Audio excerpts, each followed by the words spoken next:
Assalamualaikum warahmatullahi wabarakatuh. Saya Maulida Azhara Sasabila yang akan mempresentasikan mata kuliah Psikologi Pendidikan tentang teori pembelajaran perilaku koneksionisme.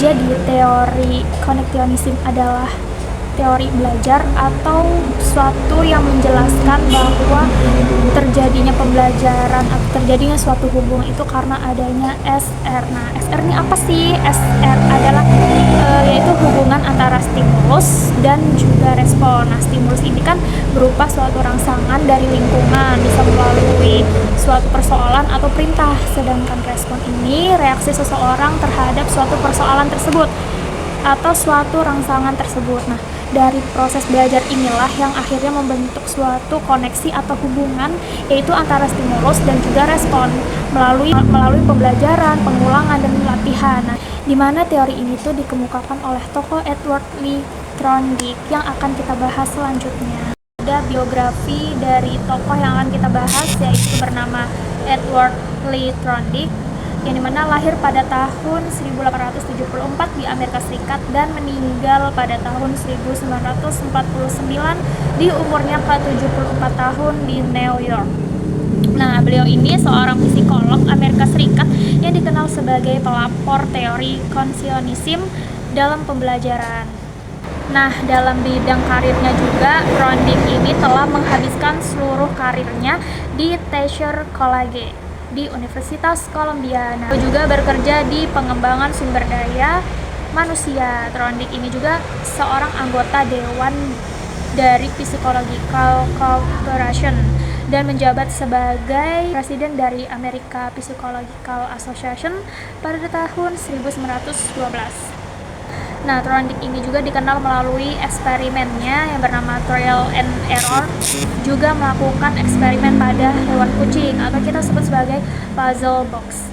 Proses trial and error atau kita sebut sebagai coba-coba, di mana ini tuh proses belajar melalui tahap baik dari stimulus dan respon itu melakukan berbagai cara sehingga mendapatkan respon yang tepat. Ketika seseorang menghadapi suatu permasalahan atau kita sebut sebagai stimulus atau rangsangan, nah dia ini akan mencoba berbagai cara dengan cara coba-coba untuk mendapatkan suatu respon atau hal yang tepat. Dari proses tersebut mungkin di awal akan melalui beberapa atau berbagai hal yang kurang tepat dan banyak mengalami suatu kesalahan. Nah, dari kesalahan tersebut semakin ia mencoba atau melakukan suatu proses trial and error, maka dia akan mendapatkan atau menemukan cara yang tepat, mendapatkan respon yang tepat. Nah, dari hasil tersebut, hasil yang benar ini akan mudah diingat dan akan diulang, sedangkan hasil yang salah itu akan ditinggalkan. Nah, dalam proses trial and error ini yang dimana pada teori Thorndike itu menggunakan eksperimen kucing, di mana kucing ini sebagai contoh dari trial and error yang dilakukan oleh Thorndike dengan melakukan pencobaan memasukkan kucing ke dalam puzzle box atau kita sebut sebagai kotak masalah. Di dalam kotak tersebut ada tuas atau kunci yang dimana kucing itu bisa atau diharapkan untuk bisa keluar dari puzzle box tersebut.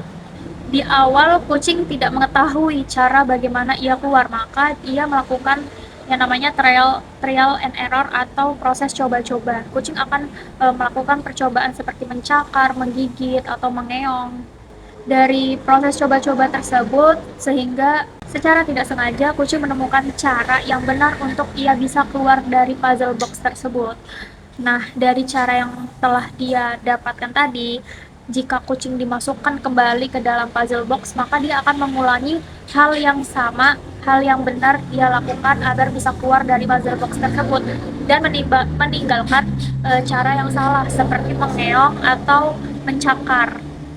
Dari teori Thorndike ini juga membuat kita belajar bahwa kita sebagai manusia itu harus terus belajar dan mencoba sehingga kita itu bisa sampai pada proses yang benar dan menemukan cara yang tepat untuk kita bisa memecahkan suatu masalah yang mungkin di awal itu kita tidak mengetahui atau kita selalu mencoba hal tersebut hingga kita bisa menemukan dan mendapatkan sebuah respon yang tepat dan cara yang tepat. Hukum primer atau hukum utama dari Trondheim, di mana ini tuh menjadi dasar proses belajar antara hubungan stimulus dan respon dapat dibentuk dan diperkuat dalam 3 hukum utama. Yang pertama itu ada law of effect atau hukum akibat, dimana jika suatu tindakan memberikan hasil yang menyenangkan pada seseorang tersebut, maka cenderung akan diingat dan atau mengulangi suatu tindakan yang menyenangkan tersebut. Nah, sedangkan jika hasil yang diterima itu tidak menyenangkan, maka cenderung akan dilupakan atau mungkin dihindari. Yang kedua ada law of exegesis, yang dimana itu semakin sering kita berlatih atau mengulangi suatu hal atau suatu tindakan tersebut, maka hubungan antara stimulus dan respon itu akan semakin kuat. Dan yang ketiga itu ada law of readiness atau proses belajar, yang mana akan lebih efektif jika individu dalam keadaan siap. Nah, sedangkan jika individu tidak dalam keadaan siap baik secara fisik ataupun mentalnya, maka ia akan cenderung tidak siap atau cenderung kurang optimal. Selain dari hukum primer atau hukum utama tadi, ada juga hukum sekunder yang berkaitan dengan bagaimana individu ini mampu merespon stimulus dalam berbagai situasi. Yang pertama itu ada law of multiple response. Ini itu berkaitan juga dengan trial and error, di mana respon yang berhasil itu akan diulangi atau diingat, dan jika tidak tepat atau salah maka akan ditinggalkan dan dilupakan. Yang kedua itu ada law of estimation, yang dimana seseorang itu akan menggunakan pengalaman sebelumnya. Jadi jika dari pengalaman ia berhasil di situasi yang sama, maka akan menggunakan cara yang sama pula pada situasi tersebut. Yaitu ada law of practical activity, di mana seseorang ini mampu memilih bagian penting dari suatu situasi sehingga respon yang dia peroleh atau yang diberikan itu lebih tepat dan tidak sembarangan. Nah, contohnya itu dimana seseorang ini ingin membeli suatu barang. Dia itu tidak melihat hal yang menurut ia penting, seperti dia tidak fokus atau tidak melihat secara detail barang tersebut seperti jenisnya, rasanya, atau bentuknya. Dia hanya fokusnya itu pada harga dan kualitas dari barang tersebut. Nah, dari sini tuh bisa kita mengerti bahwa seseorang ini mampu memilih bagian penting dari situasi yang menurut dia itu penting. Teori ini memiliki kelebihan dan kekurangan, di mana kelebihan dari teori konosionisme ini itu mudah dipahami dan bisa diterapkan secara efektif untuk suatu pembelajaran, baik secara pembelajaran keterampilan dan pengalaman secara langsung. Sedangkan untuk kekurangan ini terlalu menekankan perilaku yang terlihat kurang memperhatikan proses mental atau perasaan dan tidak cocok untuk pembelajaran yang berpikiran kritis.